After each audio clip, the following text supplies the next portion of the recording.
Meninas, graça e paz, bom dia, capítulo 9 e 10, um coração que valoriza ser mãe. A autora fala que ela tentou viver de uma forma em que ela queria ensinar e disciplinar as filhas, mas ela bajulava, como é que ela fala? Bajulava, adulava e ameaçava, para que elas tivessem um comportamento aceitável. Com certeza estava um caos a casa. Por quê? Ela era mais ausente de casa, e ela não entendia, né, na página 102, que ela não entendia a maternidade como ministério ou como um lugar, uma condição de grande posição. Porque hoje em dia a nossa cultura, ela está conectando a nossa identidade como sendo construída pelo externo. Então, se você tem mais dinheiro, se você tem... É o ter em detrimento do ser, que a gente diz, né? Então, se você tem dinheiro, significa que você vai ser mais feliz, você vai ter. É porque você teve mais êxito, ou porque você terá mais ainda se você vai à festa, se você é muito popular. Em si, é uma identidade que ela busca cada vez mais a confirmação em conquistas externas, mas, ao mesmo tempo, você não tem aquele testemunho interior da sua dignidade como filha de Deus. Porque a dignidade como filha de Deus e a identidade, né, de que aconteça o que acontecer no seu exterior, nas suas circunstâncias, você vale muito mais.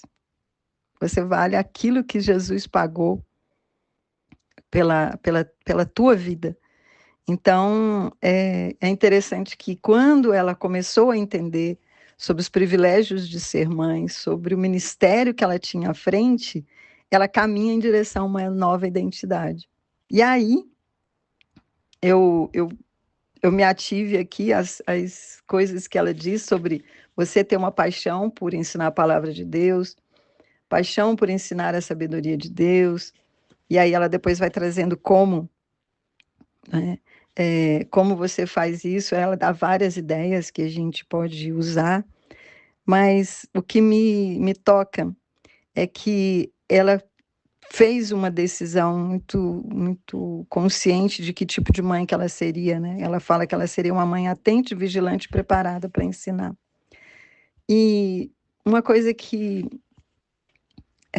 eu acho muito profundo é que vocês e eu conseguirmos ensinar para os nossos filhos e para qualquer pessoa que o Senhor trouxer até a, a nossa vida, né? Colocar na nossa frente, é que existe um lugar para onde a gente pode voltar.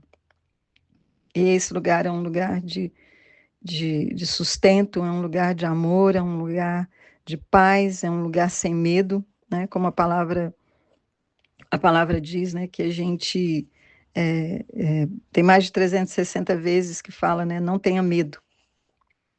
E não temas, não temas, não temas. E a gente sabe que muitos dos desequilíbrios, dos problemas, né, que nós carregamos na nossa saúde mental está ligada a um sistema nervoso mesmo, né, que está desregulado. Quando a gente acaba vivendo num modo de sobrevivência, sabe? Sempre com medo, sempre com medo. Medo de não agradar, medo disso, medo daquilo, medo, medo, medo, medo. E a gente precisa buscar em Deus essa segurança de que Ele é o nosso escudo, Ele está à nossa frente, Ele está ao nosso lado, Ele está dentro da gente. É, é um manancial infinito de forças para prosseguir. E você já ensinar isso para os seus filhos, em que eles, sabe, já dá a eles a identidade logo cedo, eles não precisam, apesar das fases que eles vão passar de querer agradar e querer é, parecer como o outro, não é? E vem na adolescência também, vocês vão ter criado neles. Eu peço a Deus que isso realmente esteja acontecendo cada vez mais na vida de vocês, no lar de vocês, que é ensinar para os seus filhos a importância de a gente ter Deus como referência. Então, se o amigo falar, você tem que usar X, Y, de qualquer coisa, que seja uma substância, que seja um costume, que o mundo diz que aquilo é o certo, o seu filho vai ter entranhado nele que ele vale porque ele é filho de Deus. Gente, isso desde cedo colocado, a pessoa até pode, Deus nos livre, desviar, mas ela volta para o caminho, porque quando as situações da vida apertarem, ela tem é como ela, se ela tivesse aquela lembrança de um lugar seguro, né? E a gente já viu várias vezes isso acontecer, né? Na vida das pessoas que nós conhecemos. Acaba que a pessoa volta, sabe? E até a gente mesmo. Quando a gente se afasta um pouco de Deus, daí a pouquinho a gente já vai sentindo as coisas começam a ficar pesadas e a gente sabe que nós precisamos recarregar, né, as nossas baterias em Deus. Então, ela fala que você precisa demonstrar para os seus filhos essa importância. E eu fiquei aqui pensando comigo de que formas, né, que ela coloca, né, e ela mesma, né, fala sobre a importância do testemunho. De você não só ensinar, não só falar, mas você agir. Então, você precisa também ser coerente. A gente não ser coerente, gente, gera muitos malefícios, assim, mais um problema que nós vamos ter de, sei lá, dissonância cognitiva, de que a gente vai viver numa tensão, né, mental, emocional, vai gerar ansiedade, insegurança, síndrome do impostor, um monte de coisa, um vazio interior também, porque a gente precisa alinhar, sabe, os nossos valores internos com o nosso comportamento, porque os filhos vão ser os primeiros a perceber, né, que a gente está desalinhado. Então, a gente precisa fazer isso primeiro para a gente mesmo, para a nossa saúde emocional, espiritual, né? Como ela diz, às vezes fazer pouco, mas fazer aquilo que você consegue, ser muito sincera com os seus filhos, naquilo que você não conseguiu, naquilo que você está lutando ainda, até para mostrar para eles que o modelo é o Senhor, né? Então, a Elizabeth tem um outro livro que ela fala que ela muitas vezes ela sente que ela está dando os passos para frente, mas depois parece que cada minuto ela está dando passos para trás, sabe? Porque você precisa realmente se abastecer em Deus para conseguir forças, discernimento, sabedoria para equilibrar as coisas, aquilo que eu acredito e aquilo que eu vivo.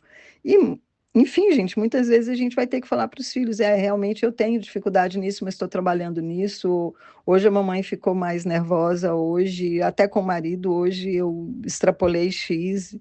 Enfim, você ser muito sincera, né? E o Senhor pede de nós essa sinceridade, da gente chegar para Ele e falar, Senhor, quantas vezes a gente precisa entregar, né? Uma circunstância, uma pessoa, falar, olha, tá difícil, olha, Senhor, não estou conseguindo, não, tá complicado amar essa pessoa, sabe? Mas aí, voltando, como ela vai ensinar a verdade aos filhos? Aí ela fala que é construir uma casa onde Deus habita e os seus filhos vão ser mais felizes. Muitas vezes a gente pensa assim, não, o mundo fala que é para a gente deixar a pessoa decidir, né? Mas assim, você não pode deixar seu filho decidir se ele vai se alimentar ou não, se ele vai sair agasalhado ou não, se ele vai escovar os dentes ou não, se ele vai tomar banho ou não, que são coisas básicas, mas naquilo que seria mais básico dos básicos, que é ensinar ele aonde está a segurança dele, aonde está o equilíbrio, onde está a força, onde existe todo um manancial, né, de amor, a água viva, né, que tem ali para a gente se alimentar, para a gente matar a nossa sede verdadeira, né, do que realmente nos importa, para a gente se abastecer, que é Deus. A gente vai esperar quando? Quando o mundo já tiver dominado totalmente a mente dele? Então a gente precisa fazer esse papel de, como ela fala, né, de professora, de pregadora, e ensinar para os filhos que a gente vai buscar Deus enquanto ele se deixa encontrar. E não quando a gente está com muitos problemas. Eu sempre falei isso para as filhas, né? A gente precisa buscar o Senhor e aprender a presença, aprender que tem para onde ir, que existe um lugar de paz, existe um lugar em que a gente deposita, sabe, as nossas angústias, as nossas incertezas, os nossos desejos, nossos planos, para se alinhar com os dele, existe esse lugar. E esse lugar é um lugar que Deus nos espera de braços abertos. Por isso que é muito importante que você também, quando for ensinar para os seus filhos, né, que não é um Deus que está lá só anotando, olha, Deus está triste, Deus está anotando que você fez de errado. Não, é um Deus que te recebe de braços abertos, é o Deus que Jesus, né? É um Deus que Jesus nos apresenta. Naquela parábola do filho pródigo, ele está lá já ensaiando, como é que eu vou falar, né, para Deus? Não sei o que eu nem me chama de filho. Não, isso seria, olha, que ainda cravar mais dor no coração do pai, né? Dando uma de humilde, né? Tendo em vista a comida que ele estava querendo, né? Não que eu tenha sido sincero, foi sincero, né? Mas a gente precisa ter um sincero arrependimento. Mais diante do Senhor, mesmo quando a gente vai lá e expõe para ele, Senhor, tal coisa eu não dei conta, eu errei. Eu não consegui manter minha paz, eu não consegui amar aquela pessoa, eu não consegui dar outra face, eu não consegui andar mais uma milha, eu não estou conseguindo, Senhor. E aí você sabe que ele pode te reconstruir, sabe? E ele vai jogar esses erros, né, no mar do esquecimento. Esses seus pecados, Deus não vai se recordar, né, com sincero arrependimento. E ele vai te fortalecer para que você consiga fazer realmente essa reconstrução da sua identidade, né? E eu acho muito, muito bonito que a gente precisa ensinar para os filhos, como ela colocou, que nós tenhamos a palavra dentro da gente para os tempos de sofrimento. Teve uma vez que eu li uma coisa que eu achei tão linda, que quando o sofrimento aperta, o que que sai da gente? Murmuração, reclamação, desespero, sabe? Angústias, inquietação, ou, ou o exemplo de Jesus que no Getsemane, naquele momento de maior sofrimento, ele orou a palavra, né? Aquele meu Deus, por que me abandonaste? Aquilo ali era um salmo que ele estava orando. Então, a gente precisa ter essa palavra dentro da gente para que naqueles momentos mais difíceis ela saia, né? É ela que a gente se lembre. Eu assisti escutei, aliás, estava na igreja, escutei um testemunho na quarta-feira, tão impactante, quando a mulher descobre que o filho de 1 ano e 3 meses estava com câncer. E ela corre para o pai dela na hora que estava no estacionamento, com a mãe e outro filho, e ela diz, nossa, né, fulano tem um tumor. E aí o pai fala, mas nós temos Deus. Então, o que sai primeiro no momento de provação e desespero? Porque é o que a gente tiver enchido. E é isso que a gente precisa ensinar para os nossos filhos, né? E é plantando mesmo a palavra, como ela fala, né? Fazer disso uma troca. Eu sempre gostei muito de conversar com as minhas filhas sobre o que elas fizeram, né, na escola. Então, como é que foi? E ali eu escutava tudo, gente. Escutava tudo, tudo, tudo, fazendo cara de paisagem, elas contando as coisas. É um exercício, né, que eu sempre falo isso, né, de você se controlar muito, né? Precisa muito do Espírito Santo ali, porque às vezes é cada história que você ouve, você tinha que escutar, tomar pé, para depois ensinar para elas, desde cedinho, sobre Deus. E Deus sempre foi a resposta para mim. Quando elas me contavam de amigos o fulano está fazendo isso, está fazendo aquilo. E já naquela época também, tendo amizades com pessoas que já tinham, né, relacionamentos homoafetivos, garotos novos, garotas novas, que não tinham espaço em casa para contar sobre abuso, sobre, enfim, aquilo que estavam passando, que estavam vivenciando, muita pressão dos próprios amigos, né, para que experimentem outras formas de sexualidade, e amigos que estavam, às vezes, indo na escola, né, depois, então, ainda no ensino médio, aí fica mais complicado ainda, em que você vê que essas amizades demonstram, às vezes, até que estão felizes, entre aspas, mas eu sempre ia mostrando para minhas filhas, ninguém é feliz. plenamente sem Deus. A gente pode ter momentinhos ali, sabe? Em que apazigua o interior e cada vez mais a pessoa vai tentando apaziguar, né, o vulcão interno, as necessidades que não estão sendo supridas, porque o mundo não consegue suprir. É isso que a gente precisa ter muito claro dentro da gente. O mundo não vai conseguir suprir o buraco, o vazio interior que só Deus consegue suprir. Então a gente precisa realmente, né, aprender a levar a Deus o nosso eu vazio, né, para a gente ser abastecido com o amor dele e ensinar isso para os filhos. Vocês vão sentir muita insatisfação. E essa insatisfação é só Deus, é na experiência com Deus. E algumas vezes ao dia, às vezes não é nem uma vez só, sabe? Nem quando acorda, nem quando se prepara para o dia, nem quando vai dormir à noite. Dependendo do que nós estamos vivendo, ou até da nossa profundidade de caminhada com o Senhor, nós precisamos buscar Ele constantemente, para que Ele encha o nosso coração, a nossa mente e controle a nossa alma, para que a gente tenha forças para continuar, sabe? E aí, uma coisa que a gente precisa ter em mente, que nós precisamos trazer para os nossos filhos, é essa estrutura. E a estrutura da igreja, ela é muito importante. A gente precisa de estrutura dentro de casa, rotina, previsibilidade, a gente já sabe disso tudo, que acalma, que isso regula o nosso sistema nervoso.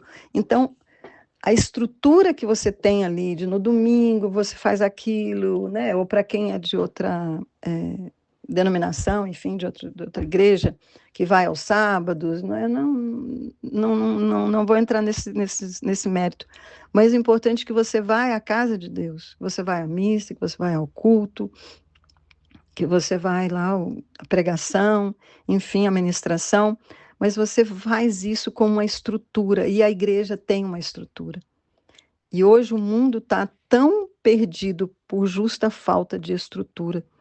Se dentro da nossa vida, como que a criança fica angustiada porque ela não sabe o que vem depois, né? Ela não tem uma rotina, nós precisamos ter essa estrutura psicológica que a igreja oferece, não é? Então, é muito importante que a gente realmente consiga, por meio das conversas, por meio de um lar centrado em Deus, como ela fala, né, de devocional, que a gente seja muito intencional, porque não é só aos domingos, vamos à igreja aos domingos direitinho, vamos fazer, quem pode de manhã e de noite vai, mas você tem muita coisa que ela coloca, né? Você pode fazer os devocionais em família, nem que seja um pouquinho só de manhã ou à noite, fazer com seu marido, nem que seja um versículo, sabe? Às vezes a gente quer muita coisa, não, mas não, eu estou cansada, eu não dou conta, o marido também está caindo pelas tabelas, vamos ler um versículo, ou dois versículos, acabou.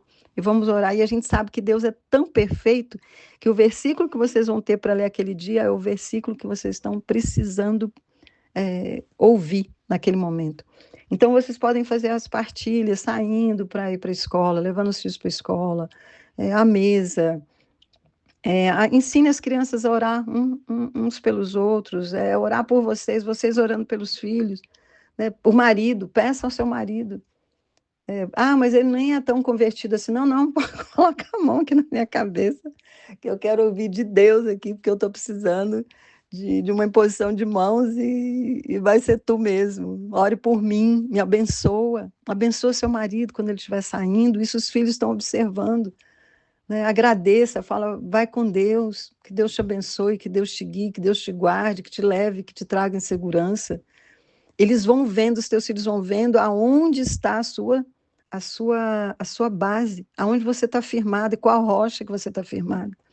Coloque, né? Então, coloque louvor, deixa aí quando vocês estão brincando, deixa tocando, né? Deixa tocando louvor, enfim, memorizar os versículos, ensine a memorizar, coloca um quadrinho, como ela fala, coloca post-it, né? Os livros para as crianças, que também busque livros que tenham bases bíblicas para você já intencionalmente ensinar virtudes. E nós, para isso, a gente precisa estar abastecido, né? Então, ouça podcasts, ouça pregações, tem a Bíblia falada, o aplicativo que tem versões que você pode pedir para falar, né? Para você ouvir. Tem um canal no YouTube que eu gosto muito que chama Chuva da Palavra. Gente, que delícia, sabe?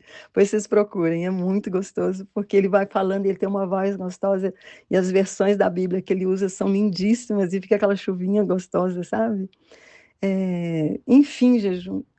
Façam também o jejum, e tudo isso com intenção. Estou vendo muita gente fazendo jejum intermitente, tudo. Usa também, usa para você poder colocar suas intenções e ter, né, esse tempo em que você ore pelos seus filhos, que eu achei tão lindo quando ela fala sobre você falar, eu acho até eu guardei aqui em algum lugar, em que ela colocava de você falava com Deus sobre os seus filhos, mas você fala de Deus para os seus filhos. Então, é um caminho, não é? E ontem, eu tenho um outro grupo de leitura, e a gente estava falando sobre Maria, como ela ensinou Jesus. E ela ensina Jesus. E tem uma música na Igreja Católica que é linda, que fala sobre Maria, santa e fiel, ensina-nos a viver como escolhidos. Eu acho isso tão lindo,